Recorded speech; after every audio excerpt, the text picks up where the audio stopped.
संतांनी दुकान मांडलं, दुकान, आणि ज्ञानदानाचं दुकान मांडलं. म्हणजे संत दान करत आहेत. दान दान करण्यासाठी माणसाकडे 3 गोष्टी लागतात. 3 किती गोष्टी लागतात? 3 गोष्टी दान करण्यासाठी लागतात. लिहून घ्या किंवा डोक्यामध्ये ठेवा. दान करण्यासाठी ती व्यक्ती उदार असावी. कशी असावी? आता तुमच्या गावचा सप्ताह चालू आहे. तरुण युवा कमिटी एक जणाकडे पट्टी मागण्यासाठी गेली. आता पट्टी ज्याच्याकडे मागायची तो खूप श्रीमंत होता. तो म्हणाला, तुम्ही कुठं देवालाच द्यायले, तुम्ही तुमच्या प्रपंचाला लावणार आहेत का? नाही, माझ्याकडे कमी नाही म्हणला. 500 एकरचा मी काय मालक आहे. 5-50 गडी आहे माझ्या शेतामध्ये, आणि द्यायचंय तर देवाला द्यायचंय. देवाला दिल्याने काही कमी पडतं का? हे सगळ्यांना असं वाटतं अख्ख्या सप्ताहाचं काम हा एकटाच करतो की काय. पण तो म्हणतो देवाला दिल्याने कमी पडत नाही. घ्या ज्ञानबा पाटील 21 रुपये. किती दिले? म्हणजे हा कसा आहे? हा कसा आहे? याच्याकडं हा कंजूस आहे, कंजूस. संत कसे आहेत? घातला दुकान देती आली असी दान. संत उदार उदार. संत कसे आहेत? हा कसा आहे? कंजूस आहे, कंजूस. दान करण्यासाठी दुसरा गुण लागतो, स्वतंत्र. भरपूर असून उपयोग नाही. तो कसा पाहिजे? त्याच्याकडे स्वातंत्र्य पाहिजे. आता तुमच्याच गावातील फार श्रीमंत 85 लाख रुपये महिना घेत होता. कमी झाला का? तो म्हणतो मी 85 लाख रुपये महिना घेतला, 65 वर्ष सर्व्हिस केली, 5-25 कोटी माझ्या प्रॉपर्टी अकाउंटला आहे. कमी नाही म्हणला. सप्ताहालाच द्यायचंय, देवालाच द्यायचंय. काय कमी पडणार नाही देवाला दिल्याने, उलटा अजून वाढेल. पण थांबा, मंडळी बाहेर गेलेली आहे, फक्त तिला येऊ द्या, तिला विचारतो आणि मग देतो. म्हणजे हा कुणाच्या ताब्यात आहे? ह्याला घ्यायची इच्छा आहे. हा उदार आहे. हा कंजूस पण नाहीये, हा चिकट पण नाहीये, पण हा काय नाहीये? स्वतंत्र नाहीये. आणि तिसरा वर्ग जो आहे त्याच्याकडं ऐश्वर्य पाहिजे. ऐश्वर्य म्हणजे याला देण्याची इच्छा आहे. हा पंढरपूरला गेला, आळंदीला गेला, तिथं पांडुरंगाचं दर्शन घेतो. आळंदीला गेल्यावर ज्ञानोबाचं दर्शन घेतो, चंद्रभागेला स्नान करतो, इंद्रायणीचं स्नान करतो. पण तिथं जे आंधळे पांगळे असतात ना, ते म्हणतात फक्त 1 पैसा द्यावं. किती द्या? 1 पैसा आंधळ्याला, 1 पैसा पांगळ्याला द्या. धर्माच्या नावानं किती पैसे द्या? 1 पैसा द्या. किती?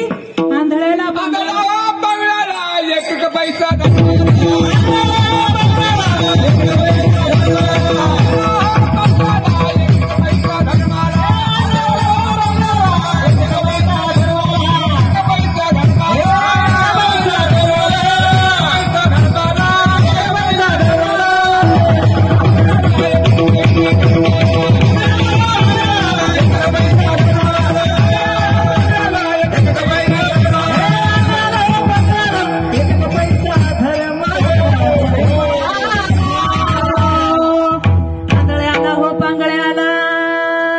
एक पैसा धर्माला. जर तुम्ही 1 पैसा तो धर्माला दिला तर आशीर्वाद कुणाला लागेल? आशीर्वाद लागेल तुमच्या लेकराला. तुम्ही काय करा? 1 पैसा दान करा. पण याच्याकडे काय नाहीये? याच्याकडे काय नाहीये? दान करण्यासाठी काय नाहीये? धन नाहीये. धन.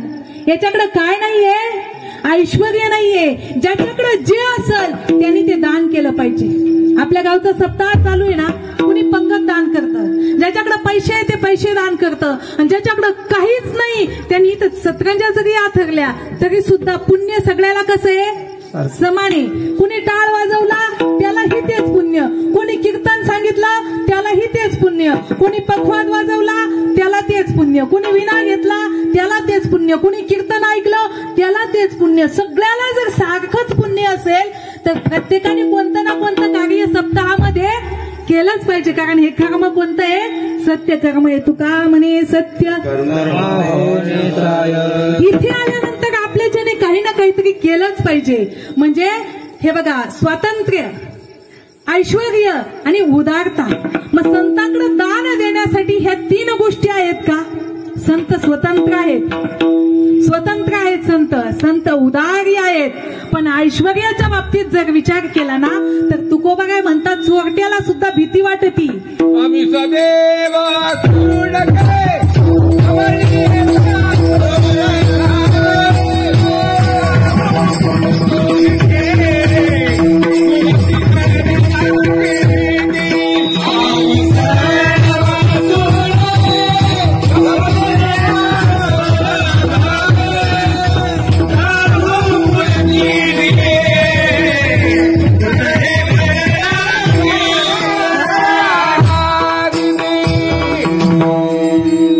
आम्ही सदैव सुडके जवळी येता चोर धाके, जाऊ पुढती भिके कुत्री घर राखीती. आमचं घर कोण राखीत? तुम्हा घरी गाया म्हशी आणि आम्हा घरी बोला, आम्हा घरी उंदीर घुशी. तुम्हा घरी गाया म्हशी आणि आम्हा घरी उंदीर घुशी. अशी तर आमची काय आहे परिस्थिती आहे. म्हणजे संत उदार आहेत, संत स्वतंत्रही आहे दान देण्यासाठी. पण संतांकडे काय नाहीये? ऐश्वर्य नाहीये. पण संतांकडे हे व्यवहारातलं ऐश्वर्य नसलं तरी संतांकडे विद्यारूपी धन आहे. हे धन असे एक सुभाषितकार म्हणतो, न चोर हार्यम न च राजहार्यम न भातृभाज्यम न च भारतारी, एक कृते वर्धते नित्यम विद्याधनम सर्वधनात् प्रदानम.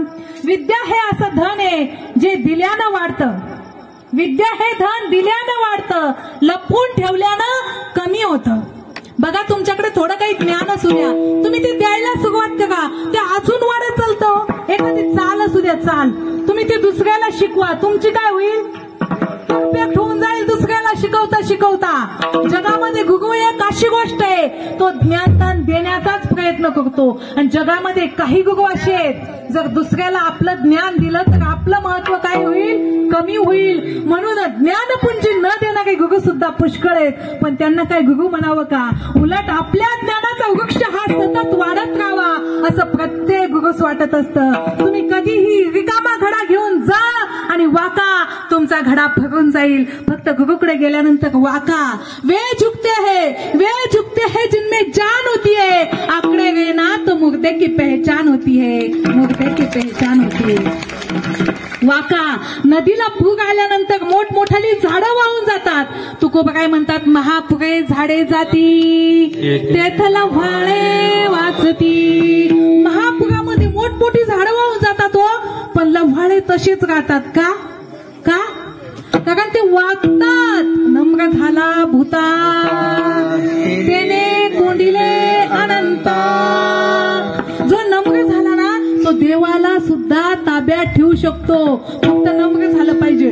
जो जगामध्ये वागतोय ना, हात जोडतात, 5 वर्षातून एकदाच हात जोडतात, पण काय होतात? आमदार काय होते? जो वाकला ना तो जिंकला. लहानपण देगा देवा